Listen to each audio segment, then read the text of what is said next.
পর এক আলোচিত কাণ্ডে বিজিবি বিএসএফ এর মুখোমুখি অবস্থান। দিন দিন যেন উত্তপ্ত হয়ে উঠছে ভারত বাংলাদেশ সীমান্ত। প্রবাহমান ঘটনাচক্রে স্পষ্ট বিএসএফকে এক বিন্দুও ছাড় দিতে নারাজ বাংলাদেশের জওয়ানরা। সম্প্রতি শেখ হাসিনা সরকারের পদত্যাগ ইস্যুর পর যেন নিজেদের ঘোল পাল্টে ফেলেছে বিজিবি। কিছুদিন আগেই সীমান্তে কাঁটাতারের বেড়া দিতে গিয়ে বিজিবির বাধার সম্মুখীন হয়েছিল বিএসএফ। এ সময় বিএসএফ দাবি করে সীমান্তে গরু পাচার ঠেকাতেই কাঁটাতারের বেড়া দিতে এসেছিল তারা। তারও কিছুদিন আগে 5 ভারতীয় নাগরিক জলসীমা লঙ্ঘন করে বাংলাদেশের সীমান্তে এলে তাদের আটক করে বিজিবি। এ সময় ভারত জানায় বোটের ইঞ্জিন বিকল হয়েই ভুল করে বাংলাদেশে প্রবেশ করেছে তারা। এ নিয়ে একাধিক পতাকা বৈঠকের পরেও তাদের ফেরত দিতে অস্বীকৃতি জানিয়েছে বাংলাদেশের সীমান্তরক্ষীরা।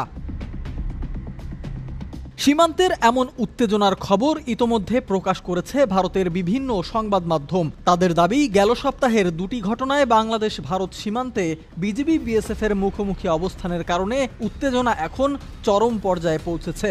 ভারতের সাথে বাংলাদেশের প্রায় 4156 কিলোমিটার দীর্ঘ স্থল সীমান্ত রয়েছে, যাকে কেন্দ্র করে গেল কয়েক বছরে প্রাণ গেছে বহু বাংলাদেশির, যার কোনো বিচার পায়নি বাংলাদেশ।